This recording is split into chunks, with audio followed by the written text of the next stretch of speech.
January 4th, 2019. Richmond, Kentucky. A 22-year-old mother of 4 children has not come home. Her name is Savannah Spurlock. She lives with her mother Ellen in a modest house where the sound of children fills every room. For children depend on her completely.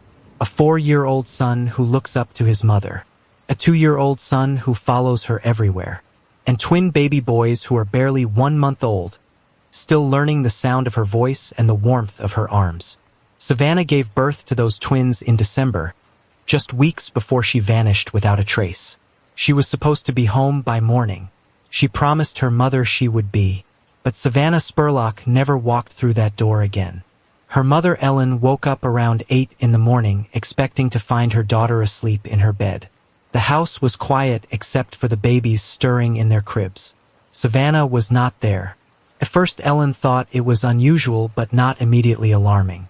Her daughter was a young woman who had earned a night out after long months of pregnancy and caring for newborns around the clock. But as the morning turned to afternoon and the afternoon turned to evening without any word, Ellen's concern transformed into full-blown panic. Savannah was not answering her phone. She was not responding to texts. She was not posting on social media. For a young mother who never went more than a few hours without checking on her babies, this silence was absolutely terrifying. If you're new here, welcome to Crime Case Voices. Make sure you like, share, subscribe, and turn on notifications because this case will disturb you in ways you cannot imagine. A young mother of 4, her first night out in months. 3 strangers she met at a bar. A 6-month search that gripped an entire nation. And a monster hiding in plain sight who wrote down exactly what he was capable of doing long before anyone suspected the truth. This is the story of Savannah Spurlock. Ellen Spurlock called the Richmond Police Department that evening to report her daughter missing. She told them everything she knew about the night before. Savannah had gone out to Lexington with a friend. It was her first time going out since before she gave birth to the twins. Ellen had actually encouraged her daughter to go. She thought Savannah deserved a break after months of being pregnant and then immediately caring for 2 newborns on top of her other young children. How could Ellen have possibly known that one night of freedom would end up costing Savannah her life? The last time Ellen heard from her daughter was around 3 in the morning. Savannah had FaceTimed her from what appeared to be a moving car. Ellen could see that a man she did not recognize was driving the vehicle. There were 1 or 2 other people in the back seat making noise and talking over each other excitedly. Savannah seemed fine on the call. She seemed safe and in good spirits. She told her mother she was in Lexington and that everything was perfectly okay. She said she would be home later that morning to take care of the kids. She promised. And when Savannah made a promise to her mother, she always kept her word without exception. But this time she didn't come home. This time something terrible happened between that 3 a.m. phone call and the sunrise. Something that would take investigators 6 agonizing months to finally uncover. Something that would reveal the darkest kind of predator walking among us. The kind who waits patiently for vulnerability. The kind who strikes when a woman is alone and completely defenseless. The kind who had been hiding his true monstrous nature from everyone around him his entire life. Savannah Spurlock was described by everyone who knew her as genuinely kind and responsible beyond her years. She was a devoted mother who put her children above absolutely everything else in her life. She had struggled like many young mothers do, but she never stopped trying to build something better for her family's future. Her tattoos told the story of her deep faith. On the right side of her torso were the words, "I can do all things through Christ which strengthens me." On her back was a tribute to her mother, "I'm her daughter." These were the marks of a woman who believed in something bigger than herself. A woman who leaned on faith and family to survive the hard times. Her 4 children were her entire world and the reason she woke up every single morning. The 4-year-old was old enough to understand that something was terribly wrong when mommy didn't come home. The 2-year-old kept asking for her constantly. He saw her picture on television one night during the news coverage and said the word that broke everyone's heart into pieces, "Mommy." The newborn twins were too young to understand anything except that the loving arms that had held them since birth were suddenly and inexplicably gone. For innocent children left waiting for a mother who would never return to them. Richmond police immediately began their investigation into Savannah's disappearance. They pulled surveillance footage from every location where Savannah was last seen. They carefully traced her movements through the entire night. They discovered that she had gone to a bar called the Other Bar in Lexington, a busy college town about 45 minutes from her home in Richmond. She had driven there with a friend in her mother's car. At some point during the night, Savannah and her friend got into some kind of argument. The friend left the bar. Savannah made the fateful decision to stay alone, and that's when she met them. 3 men she had never seen before in her entire life. 3 complete strangers who would change everything forever. Police pulled surveillance footage from a parking garage near the bar. The grainy black and white images showed Savannah walking with 2 of the men around 2:30 in the morning. 1 man was white. 1 man was black. A 3rd man was also with the group but was less visible in the footage. The white man was later seen leaving the area in a black Chevy S10 pickup truck that would become a crucial piece of evidence. These 3 men were the last people to see Savannah Spurlock alive, and investigators were about to discover that one of them had written a letter describing exactly what kind of monster he really was. A letter that sat on his bedside table in plain sight. A letter that read like a confession written before the crime was even discovered. The search for Savannah Spurlock was about to become one of the most closely watched missing persons cases in Kentucky history. Remember, Savannah's friend left the bar and went home without her. Savannah, who had ridden to Lexington in her mother's car that was now parked at a friend's house, was suddenly stranded alone in a bar full of strangers. This is the moment that changed everything. This is the moment that set in motion the chain of events that would end Savannah Spurlock's life. Alone in a crowded bar, Savannah made a decision that no one could have predicted. Instead of calling her mother for a ride or finding another way home, she started talking to a group of men she had never met before. There were 3 of them. David Sparks was 23 years old, a quiet young man from Garrett County who worked odd jobs and lived with his parents on their rural property about an hour from Lexington. The other 2 men have never been publicly named because they were never charged with any crime. All 3 of them were at the Other Bar that night, drinking and looking for company like countless other young people in the college town. How exactly Savannah ended up leaving with these 3 strangers is still not entirely clear. What we know is that around 2:30 in the morning, surveillance cameras in a nearby parking garage captured images of Savannah walking with 2 of the men. She appeared to be willingly going with them, though her judgment was almost certainly impaired by alcohol at that point. The group made their way to a black Chevy S10 pickup truck owned by one of the men. At some point around 3 in the morning, Savannah called her mother on FaceTime. On the video call, a man she didn't recognize was driving. There were other people in the back seat making noise.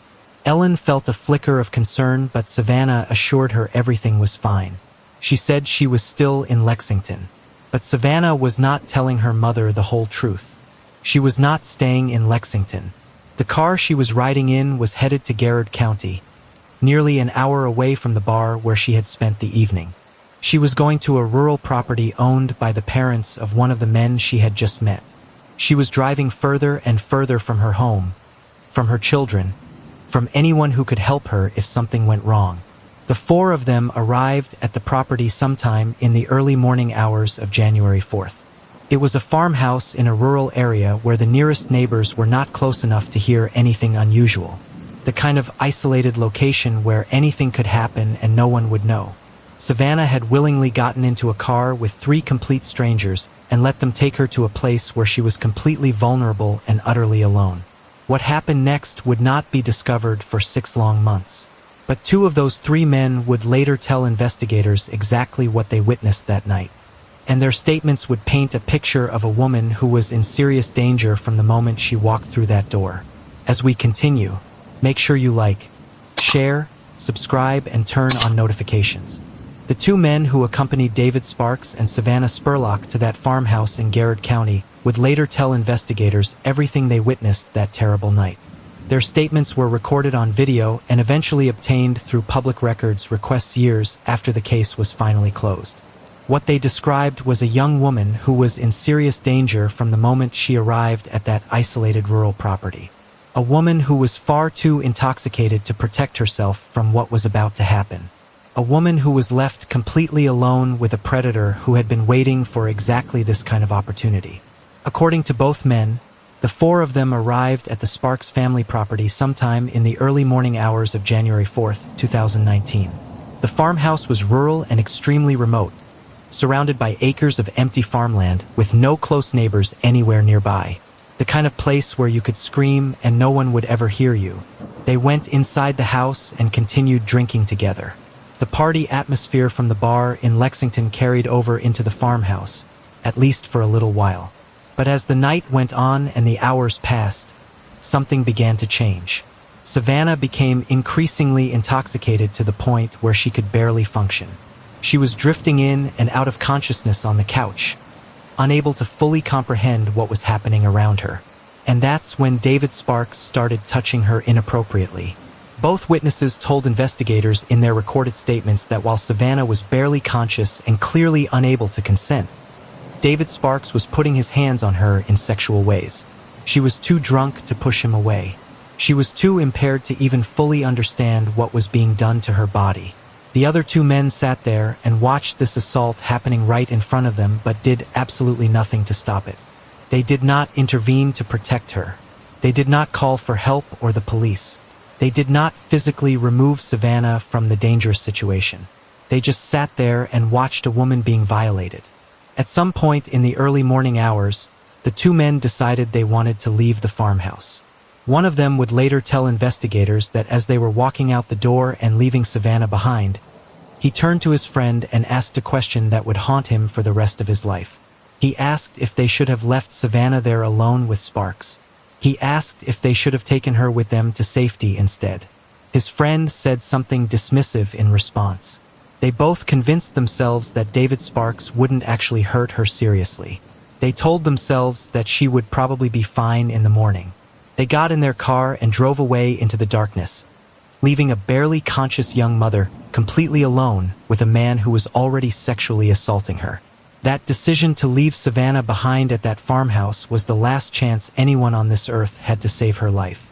Those two men drove away from that property and went home to their own safe beds. They woke up the next morning and went about their completely normal lives as if nothing unusual had happened. Meanwhile, Savannah Spurlock was trapped alone with David Sparks in a remote, isolated location where no one could possibly hear her scream for help, where no one would think to come looking for her, where no one would have any idea what happened to her until her decomposed body was finally found 6 agonizing months later. The two witnesses told investigators during their interviews that when they left the property around dawn, Savannah was still alive. She was severely intoxicated and being sexually assaulted, but she was still breathing. Whatever terrible thing happened to her after they drove away occurred when David Sparks was the only other living person in that isolated farmhouse. He was the last person to see Savannah Spurlock alive, and he would be the only person who knew exactly where her body was hidden for the next 6 months while her family searched desperately. When Savannah did not come home that morning as she had promised, her mother Ellen immediately began to worry. By the afternoon, that worry had transformed into genuine fear. By evening, fear had escalated into complete desperation and panic. Ellen called the Richmond Police Department and officially reported her daughter as a missing person. She told them everything about the FaceTime call at 3 in the morning. She told them about the bar in Lexington called The Other Bar. She told them that this sudden disappearance was completely and totally out of character for her responsible daughter. Savannah would never in a million years just disappear and abandon her 4 children who needed her. The police investigation began immediately with full resources devoted to finding the missing mother. Richmond police reached out to law enforcement agencies in Lexington and all the surrounding counties for assistance. They started pulling surveillance footage from every single camera they could locate in the area. They carefully traced Savannah's movements from the moment she left her mother's house to the moment she disappeared completely from view. The footage from the other bar and the nearby parking garage gave them their first solid investigative leads. They could clearly see Savannah leaving the bar with 3 men. They could see the black Chevy pickup truck. They had faces they could potentially identify. Within weeks of intense investigation, law enforcement had successfully identified all 3 men who left the bar with Savannah that night. They had tracked down the rural property in Garrett County where the group had driven after leaving Lexington. On January 22nd, they executed a search warrant on the Sparks family farmhouse, looking desperately for any sign of the missing young mother. They seized a vehicle from the property as evidence. They searched every building and every acre of land they could access, but they did not find Savannah anywhere. David Sparks sat down with investigators and told them a story that made absolutely no sense. He admitted Savannah had been at his house that night, but he claimed she simply left on foot sometime in the morning. He said she woke him up at some point to ask for the property's address, because she was supposedly planning to call for a ride home. He said when he woke up again later, she was simply gone without a trace. He claimed he had absolutely no idea what happened to her after she allegedly walked away from his family's isolated farm in the middle of rural Kentucky with no car, no working phone, no money, and no possible way to get home to her children. The search for Savannah Spurlock became one of the most intensive and emotionally draining missing persons investigations that the state of Kentucky had ever seen in its entire history. From the very moment she was reported missing, volunteers from across the entire region organized massive search parties that combed through fields and forests and abandoned properties across multiple counties, looking for any trace of the young mother. Flyers with Savannah's beautiful smiling face were posted on every single telephone pole, every storefront window, every community bulletin board, every gas station, and every restaurant within 100 miles of where she was last seen alive. The story quickly made national headlines as the heartbreaking case of a young mother of 4 children, including newborn twins who were barely a month old, had simply vanished into thin air after a single night out with friends in Lexington. Her devastated family absolutely refused to give up hope no matter how many agonizing days passed without any answers or leads. Ellen Spurlock went on every television program that would have her and pleaded with anyone who might have even the smallest piece of information to please come forward and help find her missing daughter. She described Savannah as a completely devoted mother who would never in a million years willingly leave her 4 precious children behind without any word. She begged the 3 men who were last seen with Savannah at that bar in Lexington to finally tell investigators the complete truth about what really happened that terrible night in January. She offered them forgiveness if they cooperated. She offered them understanding and compassion. She just desperately wanted to know where her daughter was so she could bring her home and give her the proper burial she deserved. The weeks turned into months with absolutely no breakthrough in the case despite the massive effort being put into the investigation by multiple law enforcement agencies. February passed with nothing new to report. Then March came and went without any leads. Then April. Then May. The initial media frenzy that had surrounded Savannah's sudden disappearance gradually died down as other breaking news stories captured the public's attention and pushed her case off the front pages of newspapers and websites. But for Savannah's heartbroken family, every single day without answers was an eternity of suffering and torment, and not knowing what had happened to their beloved daughter and sister. Her 4-year-old son kept asking over and over again when Mommy was finally coming home to see him. Her 2-year-old was too young to fully understand what was happening but old enough to feel her absence like an open wound that simply would not heal no matter how much time passed. The newborn twins were growing up day by day without any memory at all of the mother who had carried them for 9 months and given them life and held them in her arms.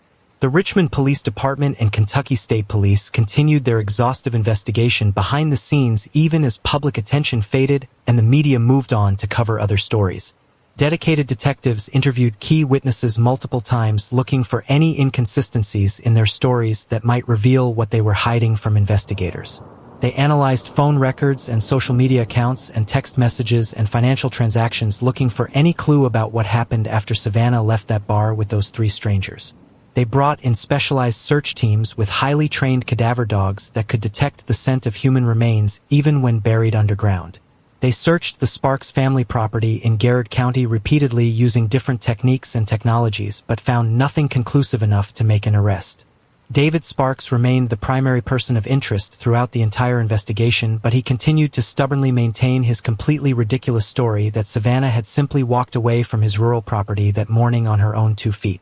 He hired an experienced criminal defense attorney who immediately advised him to stop speaking with investigators entirely and to invoke his constitutional right to remain silent. He went about his normal daily life as if absolutely nothing had happened, while Savannah's family lived in a constant state of anguish and uncertainty and desperate fading hope. The profound injustice of watching their prime suspect walk around freely while their daughter remained missing somewhere unknown was almost too much for the grieving family to bear emotionally. In June of 2019, 6 full months after Savannah mysteriously disappeared, her family raised the reward money for information leading to her whereabouts to $15,000 in cash. They organized another intensive round of searches and media appearances to keep the story fresh in the public eye and remind everyone that Savannah was still missing and still needed to be found. By this point, deep down in their hearts, her family was beginning to lose hope that she would ever be found alive. Too much time had passed without any contact from her. The realistic chances of survival after 6 months missing were essentially zero. But they absolutely refused to stop searching for her. They refused to stop demanding answers from everyone involved. They refused to let the world forget about the young mother who had vanished without a trace.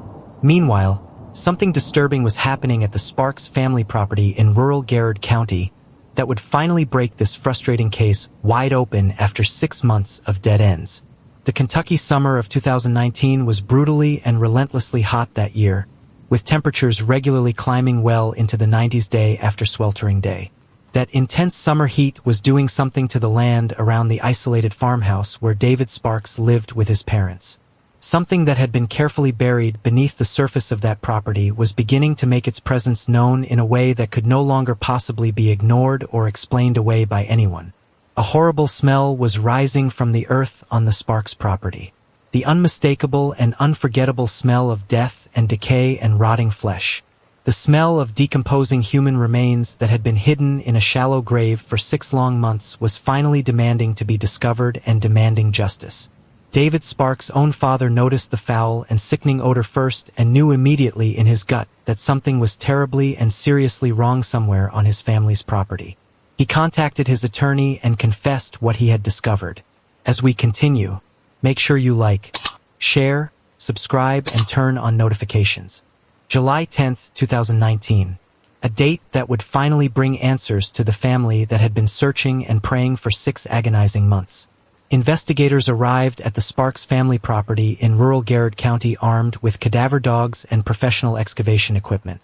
The brutal Kentucky summer heat had turned the farmland into an oven, and the horrible smell that had alerted David Sparks' father to something terribly wrong on his property was now absolutely impossible for anyone to ignore. Somewhere on this isolated piece of land, hidden beneath the surface of the earth, was the answer to what had really happened to Savannah Spurlock.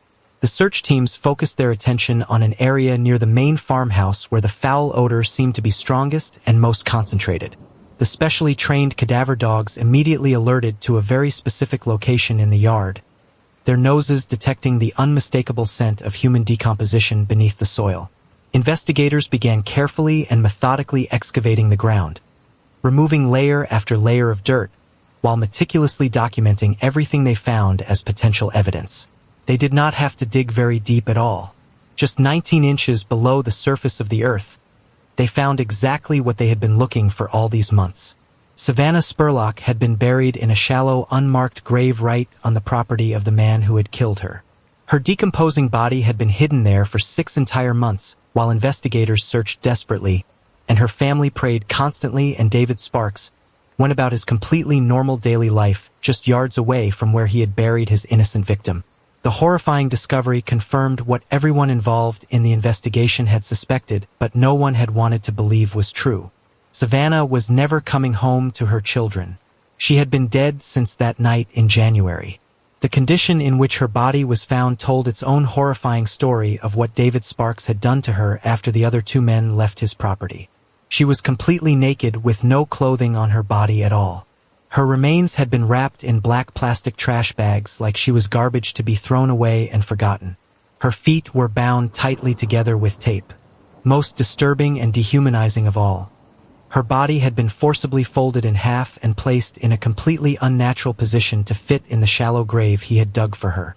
She had been treated like an object to be discarded rather than a human being with a family who loved her and 4 children who needed her.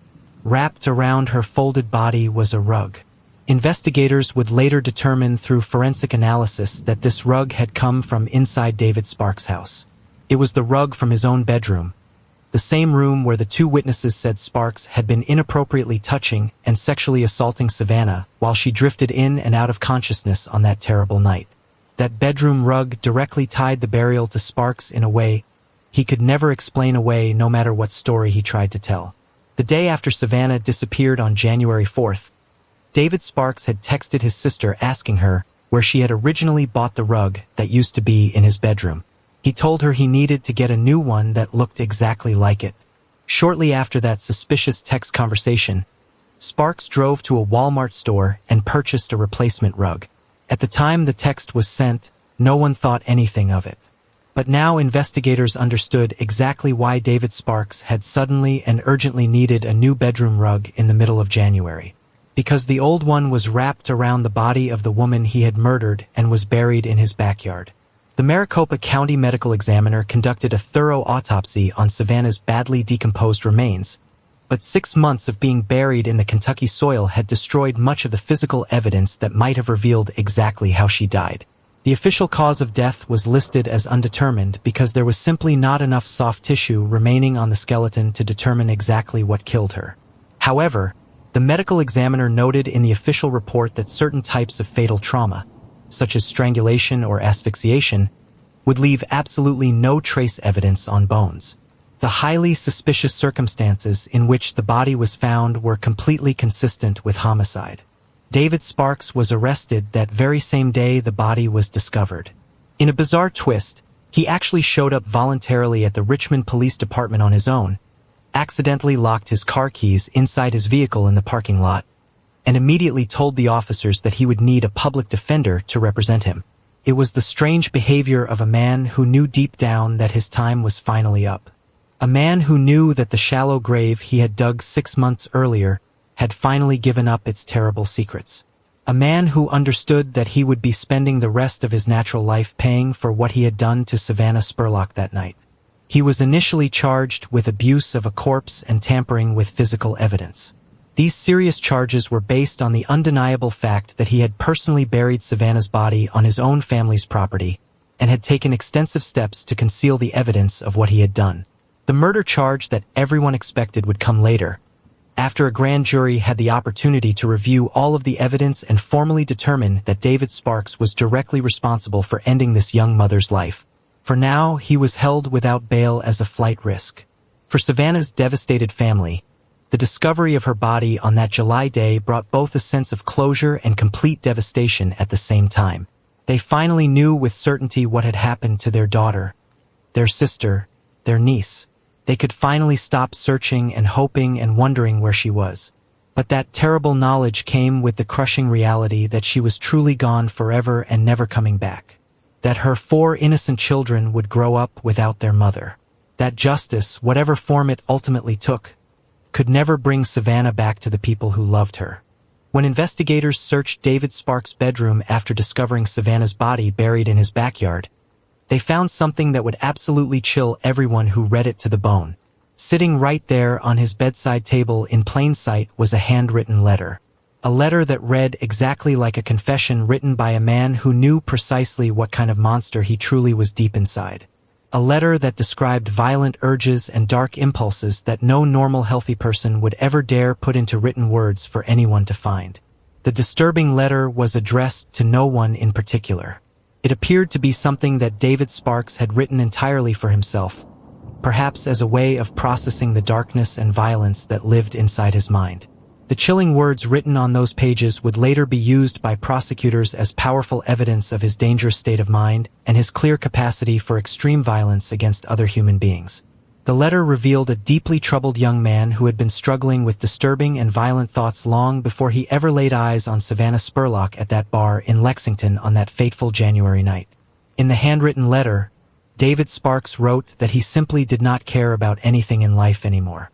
He described himself as having an abyss for a soul that consumed and destroyed every single attempt he made to become a whole and normal person. He wrote openly about staying in a constant state of aggression and anger that nothing seemed to help control no matter what he tried. He described urges so dark and violent that they terrified even himself when he thought about them honestly. The specific words that would haunt investigators and prosecutors and jurors were the most explicit and damning of all. He wrote that he wanted his family to somehow understand what he really was inside. He wanted them to excuse and forgive his terrible actions over the years.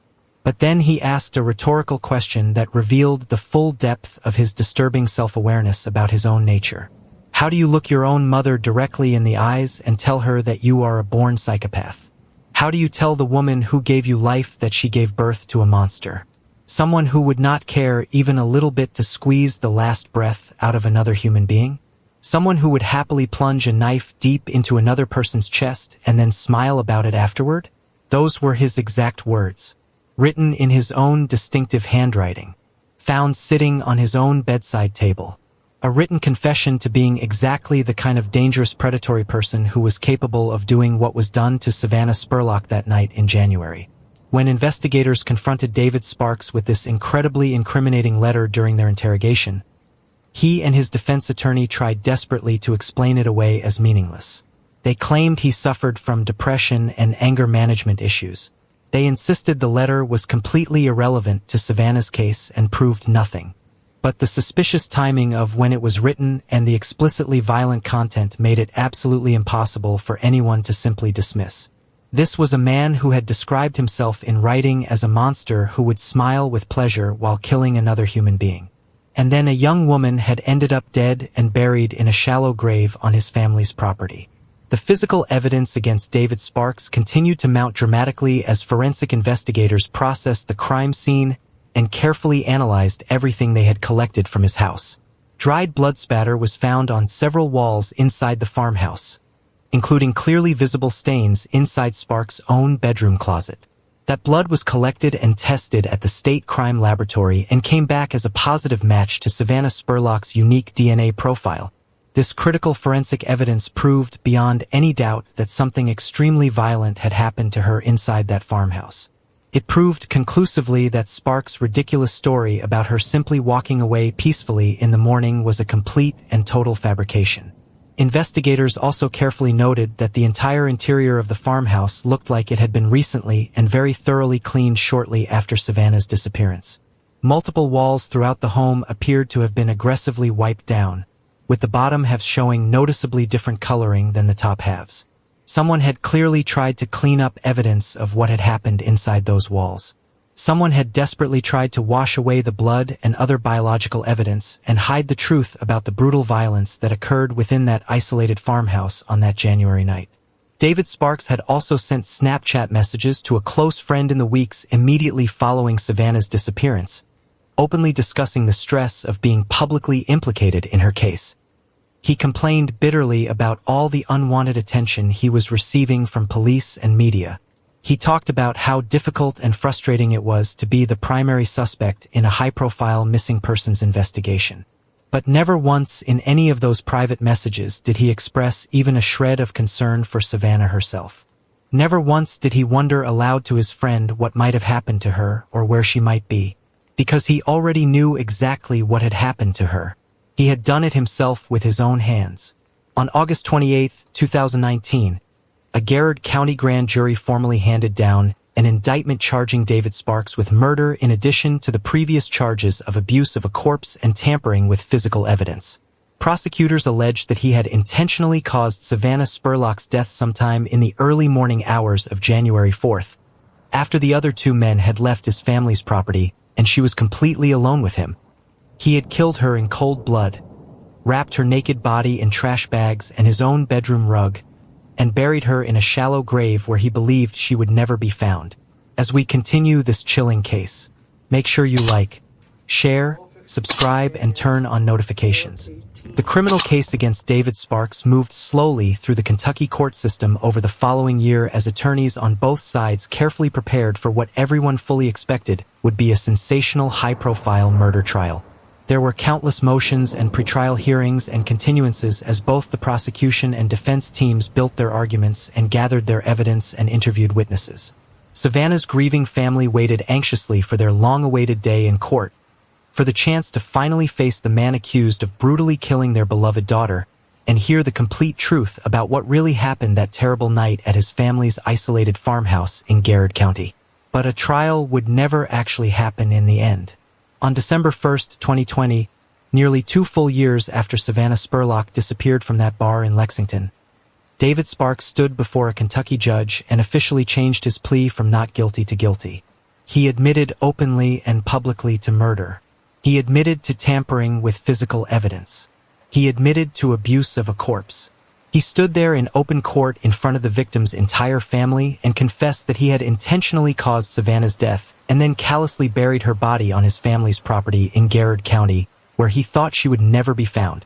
The plea deal that prosecutors and defense attorneys had carefully negotiated over many months of discussions called for a sentence of 50 years in prison for the murder charge, plus additional consecutive time for the other offenses he had admitted to committing. Under Kentucky law, David Sparks would be eligible for parole after serving just 20 years of that 50-year sentence. It was not the maximum punishment possible under the law for what he had done, but it absolutely guaranteed that he would spend at least 2 full decades locked behind bars for what he had done to Savannah. Perhaps most importantly to prosecutors, the plea deal meant that he was forced to publicly admit in open court that he had killed her with his own hands.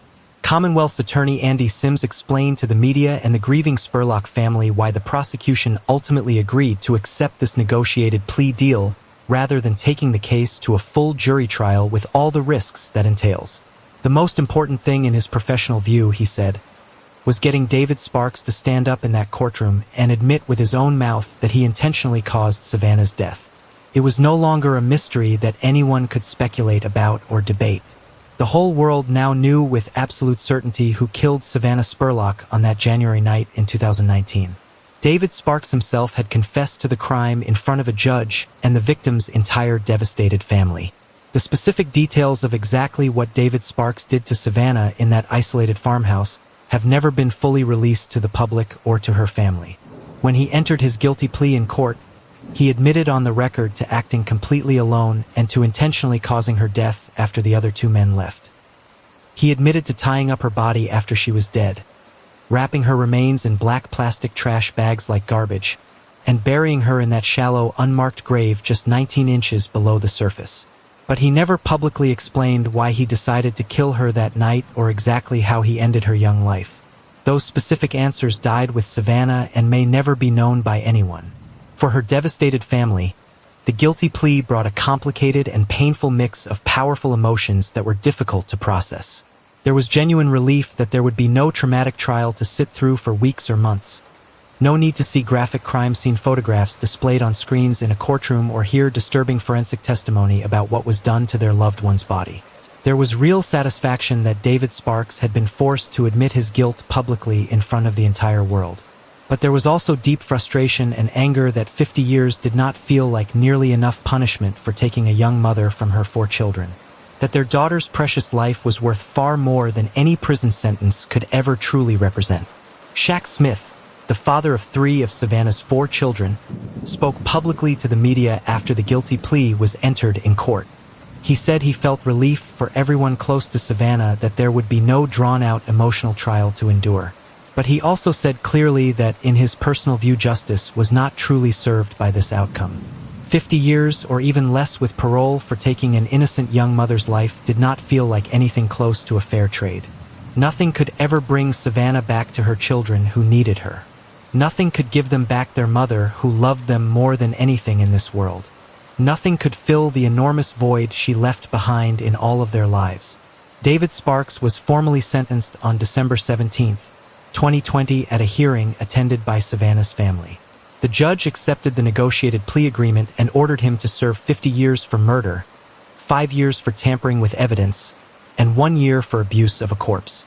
The sentences would run concurrently, meaning his total prison time would be 50 years with eligibility for parole after serving just 20 years behind bars. He was immediately transported to the Southeast State Correctional Complex in Kentucky to begin serving his lengthy sentence for murder. Savannah's mother, Ellen, did not get to see her daughter grow old and experience all the wonderful things life had to offer. She did not get to watch her grandchildren graduate from school or get married someday or have children of their own. She did not get to hold her daughter's hand in her final moments on this earth and tell her one last time how deeply she loved her. all of those precious experiences and memories were stolen forever by a monster who saw a vulnerable young woman alone at a bar and decided that her life meant absolutely nothing to him. Ellen will carry that pain for the rest of her days. The 4 innocent children that Savannah left behind are growing up without their mother there to guide them.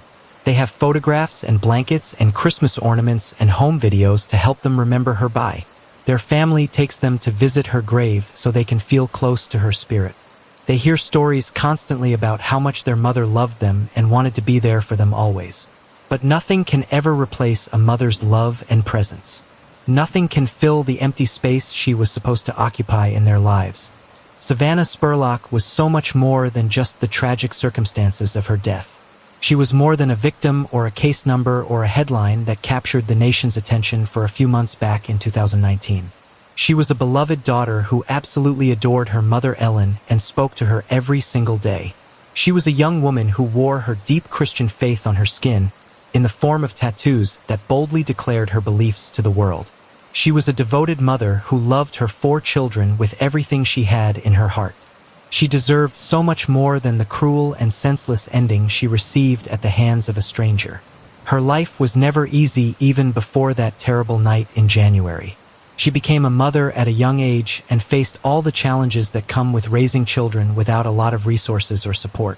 She struggled financially like so many young mothers do, working hard to provide for her kids while trying to build something better for their future. But everyone who knew Savannah personally said the exact same thing about her character. She always put her children first no matter what else was happening in her life. She always showed up for them even when showing up was incredibly hard. She was genuinely trying her best every day to give them a good life. The night she disappeared was supposed to be nothing more than a brief break from the constant, exhausting demands of motherhood. Just a few hours to feel like a young woman again instead of an exhausted mom running on no sleep with newborn twins. She had not been out socially in many months. She had not had a drink or danced or laughed with friends since before she found out she was pregnant with the twins. Her loving mother Ellen actually encouraged her to go out that night because she could see how much her daughter desperately needed it. No one on this earth could have predicted that one innocent night would end in such horrific tragedy. The 2 men who left Savannah alone at that farmhouse have had to live with their fateful decision every single day since that night. They watched David Sparks sexually assault her while she was barely conscious and unable to protect herself, and they walked away anyway without helping her. They convinced themselves in that moment that she would be fine in the morning. They told themselves that it was not their responsibility to protect her. And then they spent the next 6 months knowing deep in their hearts that something terrible had happened, but not coming forward with what they had witnessed until investigators tracked them down and forced them to talk. Their guilt is something they will carry with them forever. David Sparks is now in his late 20s, spending his days locked in a Kentucky prison where he will remain until at least 2040, when he first becomes eligible for parole. He has never publicly explained why he killed Savannah or exactly what happened in those final hours of her life. The disturbing letter he wrote about being a born psychopath who would smile while killing someone suggests he may have been driven by violent urges he could not control. Or maybe he simply saw a golden opportunity to harm a vulnerable woman and took it without hesitation. The complete truth may never be known by anyone except him. What we do know for certain is that Savannah's 4 children are being raised by loving family members who adored her and who are absolutely determined to keep her memory alive for them. Her oldest children are now old enough to understand what happened to their mother. They know that a very bad man hurt her and that he is in prison for what he did. The twins have no memory of her at all except for the countless stories they are told and the photographs they are shown. All 4 children will grow up forever shaped by a profound loss they did absolutely nothing to deserve. Savannah's case has become a powerful cautionary tale about the very real dangers that women face when they are alone and vulnerable. About the predators who wait patiently in bars and parking lots looking for someone who has had too much to drink or who does not have a safe way to get home. About the critical importance of looking out for each other and never leaving friends behind in potentially dangerous situations no matter how inconvenient it might be. The 2 men who walked away from that farmhouse that night made a choice they can never undo. Their failure to act and protect Savannah cost her life. If you are watching this documentary and you ever find yourself in a situation where a woman clearly needs help, please do not walk away. Do not convince yourself that everything will probably be fine. Do not assume that someone else will step in and help her. Be the person who makes absolutely sure she gets home safely to her family. Be the person who calls for help when something does not feel right.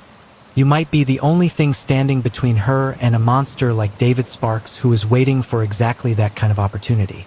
Savannah Spurlock's story does not have a happy ending. There is no twist where she was miraculously found alive. There is no miracle that brought her back to her children who needed her so desperately. There is only the harsh and painful reality that a young mother was killed by a complete stranger she never should have trusted. That her 4 innocent children will grow up without her love and guidance. That her family will spend the rest of their lives missing her every single day. But her story matters deeply. Her name deserves to be remembered by people everywhere. She was not just a victim in a true crime documentary. She was a real person with dreams and hopes and a family who loved her more than anything in this world. She was a mother who would have done absolutely anything for her kids.